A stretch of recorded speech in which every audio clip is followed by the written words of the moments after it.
আজকে বাংলাদেশের একটা মাস্টারপিস থ্রিলার মুভি এক্সপ্লেন করতে চলেছি, যেটা সারা বাংলাদেশে আলোড়ন সৃষ্টি করেছিল।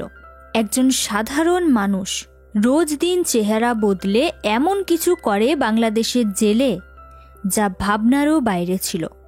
অঙ্কিতা এক্সপ্লেনে তোমাদের সবাইকে স্বাগত। আজকের মুভি আয়নাবাজি। মুভির শুরুতেই দেখানো হয় একজন মৃত মহিলাকে, যিনি ক্যান্সারে আক্রান্ত ছিলেন, আর তার অসুস্থতার সময় হাসপাতালে তিনি একাই থাকতেন। আর এই মহিলাটির ছেলে চিকিৎসার সব খরচা বহন করত, কিন্তু মহিলাটির ছেলেকে আজ পর্যন্ত কেউ কখনোই দেখেনি। দৃশ্য বদলায়, দেখানো হয় একজন উকিল হলিউড নামের একটা স্টুডিও খুঁজছিল। তখন সেই স্টুডিওতে কাজ করা একটা ছেলে উকিলটাকে নিয়ে যায় আর স্টুডিওর মালিকের সাথে দেখা করায়। লোকটার নাম গৌসুল। উকিলটা গৌসুলকে একটা ছবি দেখায়। গৌসুল বলে, কি কেস? উকিলটা জানায়, নারী নির্যাতন, কোনো প্রমাণ নেই। গৌসুল বলে, শরাফত করিম আয়না। উকিল বলে, পারবে তো? গৌসুল জোরে জোরে হাসতে থাকে। পরের দৃশ্যে দেখানো হয় শরাফত করিম আয়নাকে। সংক্ষেপে আমরা আয়না বলেই ডাকবো। তো এই আয়না একটা অদ্ভুত জীবিকার সাথে যুক্ত। বড় বড় ব্যবসায়ী, নেতা, আরো বড় বড় লোকেরা যখন কোনো কেসে ধরা পড়ে, তখন স্বাভাবিকভাবেই তাদের জেল হয়। কিন্তু তারা নিজেরা জেল না খেটে আয়নাকে টাকা দেয় তাদের হয়ে জেল খাটার জন্য। বিনিময়ে প্রচুর টাকাও পায় আয়না। এই আয়নার আবার একটা বিশেষ গুণও আছে, সে নিজের কথার মাধ্যমে মানুষকে হিপনোটাইজ বা সম্মোহিত করতে পারে। আয়না যে পেশার সাথে যুক্ত সেটা কেউ জানে না। আয়না সবাইকে বলে যে সে জাহাজে রান্নার কাজ করে। এছাড়াও আয়না একটা বাচ্চাদের স্কুলে নাটক শেখায়। দেখানো হয় মিস্টার কুদ্দুসকে। এই সেই লোক যার হয়ে আয়না জেল খাটবে। তো একদিন ঝমঝম বৃষ্টি হচ্ছিল। আয়না ভিজে যাওয়ার কারণে একজন ড্রাইভারের কাছে গামছা চায় মাথাটা মোছার জন্য। ঠিক তখনই একটা মেয়ে এসে তাকে কিছু টাকা ধরিয়ে দেয়। আয়না বুঝতে পারে যে তাকে ড্রাইভার ভেবে টাকাটা দিয়েছে মেয়েটা, তাই ড্রাইভারটা আসলে তাকে টাকাটা দিয়ে দেয় আয়না। আয়না বাড়ি ফিরে দেখে স্টুডিও সেই বাচ্চাটা তার জন্য অপেক্ষা করছে।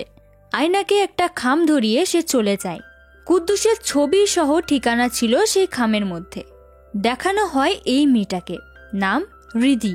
সেই বাড়িটাতে নতুন ভাড়া এসেছে তার বাবার সাথে। একদিন ছাদ থেকে রিদি আয়নাকে বাচ্চাদের সাথে দেখতে পায়।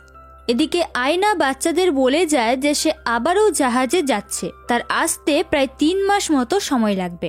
এরপর আয়না যায় কুদ্দুসের বাড়িতে, কুদ্দুসের সাথে কথা বলে, আর তার কথা বলার স্টাইল, অঙ্গভঙ্গি সব নকল করে নেয়। এটা দেখে কুদ্দুসও খুব খুশি হয়। স্টুডিও ছেলেটা রাত্রে সব সাজ পোশাক দিয়ে যায় আয়নাকে। পরের দিন কুদ্দুসকে কোর্ট থেকে নিয়ে যাওয়ার সময় সাবের হোসাইন নামের এই সাংবাদিকটি জিজ্ঞাসা করে, কুদ্দুস স্যার, আপনার কি কিছু বলার আছে? কুদ্দুস বলে, আল্লাহ সব বিচার করবে। পুলিশ ভ্যানটা চলে যায়। হঠাৎ আমরা দেখি পুলিশ ভ্যানটা এক জায়গায় এসে থেমে যায়, আর তার কাছেই থামে আরও একটা গাড়ি। গাড়িটার থেকে আয়না বেরিয়ে আসে আর কুদ্দুসের জায়গা নিয়ে নেয়। কুদ্দুসের বদলে জেল খাটতে আসে আয়না। অন্যদিকে কুদ্দুস নানা জায়গায় পার্টি করে বেড়াচ্ছে। এমনকি একদিন রাতের বেলা কুদ্দুস সেই মেয়েটার বাড়ির বাইরে যায় যে কুদ্দুসের নামে এই কেসটা করেছে। মেয়েটাকে ভয় দেখানোর জন্য আসে কুদ্দুস। অন্যদিকে আয়নাও কয়েদিদের সাথে নাচে গানে কাটায়। অন্যদিকে দেখানো হয় সাবেরকে। সাবেরের সাথে তার বউয়ের সম্পর্ক ডিভোর্স অব্দি গড়িয়ে গেছে। সাবের তার মেয়ের সাথে দেখা করতে আসলে সাবেরের স্ত্রী সাবেরকে বারণ করে যাতে সে তার মেয়ের সাথে দেখা করার চেষ্টাও না করে। পরের দৃশ্যে দেখানো হয় সাবের আসে সেই নির্যাতিত মেয়েটার বাড়িতে, কিন্তু মেয়েটার বাবা সাবেরকে এক প্রকার তাড়িয়েই দেয়। সাবের চলেই যাবে, ঠিক তখনই মেয়েটা নিচে নেমে আসে আর সাবেরকে জানায় যে কুদ্দুস জেলে যায়নি। সে আগের দিন রাতের বেলা তার বাড়ির সামনে এসেছিল মেয়েটাকে ভয় দেখাতে। সাবের অফিসে এসে তার বসকে এসব বলে, কিন্তু তার বস এসব খবর ছাপাবে না বলে। উল্টো সাবেরকে অন্য একটা কেস নিয়ে তদন্ত করতে বলে। কিছুদিন পর কোর্টের রায়ের দিন সাবের জেল থেকে ফলো করতে থাকে নকল কুদ্দুসকে, মানে আয়নাকে। যে জায়গায় কুদ্দুস আর আয়না নিজেদের জায়গা বদল করেছিল সেইখানে গাড়িটা আবার থামে। সাবের এসবের ছবি তুলে রাখতে চাইছিল, কিন্তু তখনই ক্যামেরার সামনে একটা মেয়ে চলে আসে আর ভুল বোঝাবুঝির কারণে তাদের মধ্যে ঝামেলা শুরু হয়ে যায়।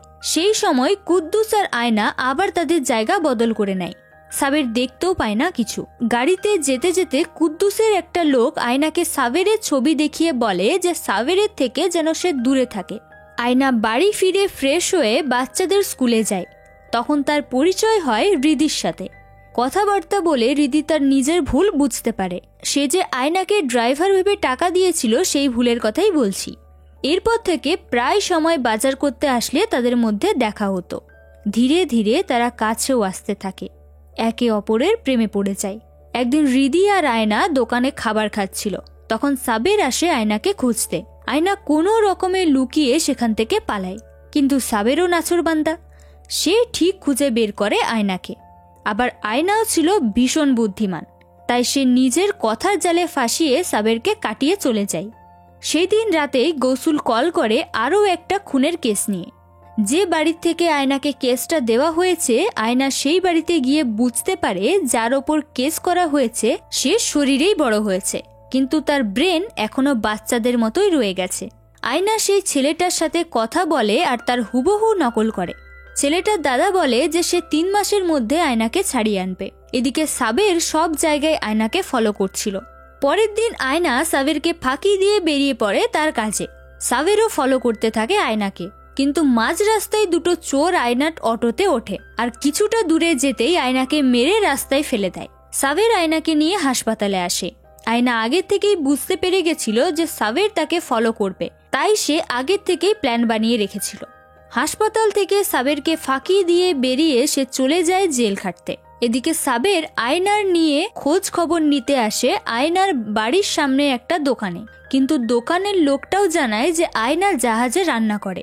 3 মাস পর আয়না ফিরে এসে ফ্রেশ হচ্ছিল, তখনই সেখানে হৃদি কেক নিয়ে উপস্থিত হয়। তাদের মধ্যে কথাবার্তা হতে থাকে। পরের দৃশ্যে দেখানো হয় সাবের আবার আসে আয়নার কাছে আয়নার থেকে কথা বের করার জন্য, কিন্তু আয়না কোনো কিছুই বলে না। পরে সে বাড়ি ফিরে ভাবতে থাকে বাড়িটা ছাড়ার কথা। তখনই হৃদি কল করে। আয়না হৃদিকে জানায় যে সে অন্য জায়গায় শিফট করবে, কারণ এইখানে ভাড়া বেশি। হৃদি জানায় যে তারা সারাদিন একসাথে বাড়ি খুঁজে বেড়াবে। পরের দিন সকালবেলা আয়না পিয়নের ছদ্মবেশে হৃদির কাছে আসে। প্রথমে হৃদি চিনতে না পারলেও পরে সে চিনতে পারে। এরপর তারা ভাড়া বাড়ি খুঁজতে যায়। বাড়ি পাওয়ার সাথে সাথে পরের দিনই আয়না শিফট করে নতুন বাড়িতে। এরপর থেকে তারা একে অপরের সাথে অনেক সময় কাটাতে থাকে। একদিন কথায় কথায় আয়না বলে যে সে নাকি কখনো চা বাগান দেখেনি। তখন তারা দুজনে ঠিক করে যে পরের দিন তারা চা বাগান দেখতে যাবে সিলেটে। হৃদিকে বাড়ি ছেড়ে দিয়ে আসার পর আয়না যায় গঙ্গার পাড়ে। তখন গৌসুল আবার কল করে আয়নাকে। আয়না কিন্তু ফোনটা ধরে না, উল্টো সে ফোনের সিমটা বের করে আর জলে ফেলে দেয়। সে নতুন করে তার জীবনটা শুরু করতে চায় হৃদির সাথে, তাই সে ঠিক করে যে সে এখন থেকে আর এসব কাজ করবে না। পরের দিন সকালবেলা আয়না নিজের জামা কাপড় গোছাতে থাকে। তখনই বন্দুকধারী কয়েকজন লোক আয়নাকে বাড়ি থেকে কিডন্যাপ করে নেয় আর নিয়ে আসে একটা ধসে পড়া বাড়িতে। আয়না চোখ খুলেই দেখতে পায় একটা লোককে, আর সে অবাক হয়ে হাঁ করে তাকিয়ে থাকে লোকটার দিকে। সে দেখে হুবহু তার মতোই দেখতে একটা লোক তার চোখের সামনে বসে আছে, শুধু তাদের মধ্যে বয়সের কিছুটা পার্থক্য। লোকটার নাম নিজাম শাহেদ চৌধুরী। তিনি একজন পলিটিক্যাল নেতা। কোনো পলিটিক্যাল কারণে নিজাম শাহেদ একজন শিক্ষককে খুন করেছেন, আর তাই তার নামে কেসও হয়েছে। তাই আয়নাকে ধরে আনা হয়েছে যাতে আয়না নিজাম শাহেদের হয়ে জেল খাটে। কিন্তু আয়না জানায় যে সে এসব কাজ ছেড়ে দিয়েছে আর কোনোদিনও সে এসব কাজ করবে না। কিন্তু নিজাম শাহেদ আয়নাকে টাকার লোভ দেখায়, আর তার জোরাজুরিতে আয়না রাজিও হয়ে যায়। এদিকে দেখানো হয় হৃদি স্টেশনে এসে অপেক্ষা করছিল। অনেকবার ফোনও করে আয়নাকে, কিন্তু ফোনে পায় না। ট্রেনটাও ছেড়ে দেয়। অনেকক্ষণ অপেক্ষা করার পর হৃদি বাড়ি ফিরে যায়। এদিকে সাবের আয়নার পুরনো বাড়িটাতে এসে জানতে পারে যে আয়না বাড়িটার থেকে চলে গেছে। এদিকে হৃদিও আসে আয়নার নতুন বাড়িটাতে আর দেখে দরজায় তালা দেওয়া। নিজাম শাহেদের ছদ্মবেশে আয়নাকে গ্রেপ্তার করা হয়। সাবের খবরে দেখে সব। কেস কোর্টে ওঠে, কিন্তু কোর্টে প্রমাণ হয়ে যায় যে নিজাম শাহেদই খুনটা করেছে, তাই তার মৃত্যুদণ্ড হয়। আয়না চিন্তায় পড়ে যায়। তখন নিজাম শাহেদ কল করে বলে, আপনাকে ছাড়ানোর সব ব্যবস্থা হয়ে গেছে, আপনি শুধু অভিনয়টা করে যান। আয়না সেই মতো অভিনয় চালিয়ে যেতে থাকে। আয়না অনেক কষ্টে ফোন জোগাড় করে নিজাম সাহেদকে ফোন করলেও যত দিন যেতে থাকে নিজাম সাহেদ কিন্তু আয়নার ফোন আর ধরে না। একদিন নিজাম সাহেদের উকিল নিজাম সাহেদকে জানায় যে সে আর কেসটা টেনে নিয়ে যেতে পারছে না। তখন নিজাম সাহেদ জানায় যে আয়নাকে যাতে ফাঁসি দিয়ে দেওয়া হয় আর সব প্রমাণ লোপাট করে দিতে বলে। অন্যদিকে আয়না নাওয়া খাওয়া ছেড়ে চিন্তায় পড়ে যায়। জেলে আয়নার সাথে লাবু মিয়া বলে একজন গার্ডের খুব ভালো সম্পর্ক তৈরি হয়। এদিকে সাবের আসে আয়নার বাড়ির সামনে সেই দোকানটাতে, আর সেই লোকটাকে জিজ্ঞাসা করলে প্রথমে সে কিছুই বলে না, কিন্তু লোকটা যখন জানতে পারে যে সাবের সবকিছু জেনে গেছে তখন সে সব বলে সাবেরকে আর গৌসুলের ঠিকানা দেয়। কিন্তু সাবের গৌসুলের বাড়িতে গিয়ে দেখে গৌসুলকে কেউ খুন করেছে।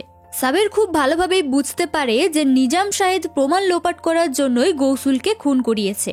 এরপর সাবের আসে আয়নার কাছে, কিন্তু আয়না সাবেরকে চিনতে অস্বীকার করে। একদিন রিদি বাচ্চাদের ড্রামা প্র্যাকটিস করাচ্ছিল, তখন খবর আসে রিদির বাবা অসুস্থ। রিদির বাবাকে হাসপাতালে নিয়ে যাওয়া হয়, কিন্তু তার বাবাকে বাঁচানো যায় না। কিছুদিন কেটে যায়। সাবের আসে রিদির বাড়িতে আর আয়নার ব্যাপারে সব জানায়। সাবের জানায় যে আয়নার মা যাত্রা দলে অভিনয় করত, তাই আয়নার বাবাকে গ্রাম ছাড়া করে দেয় গ্রামের মানুষ।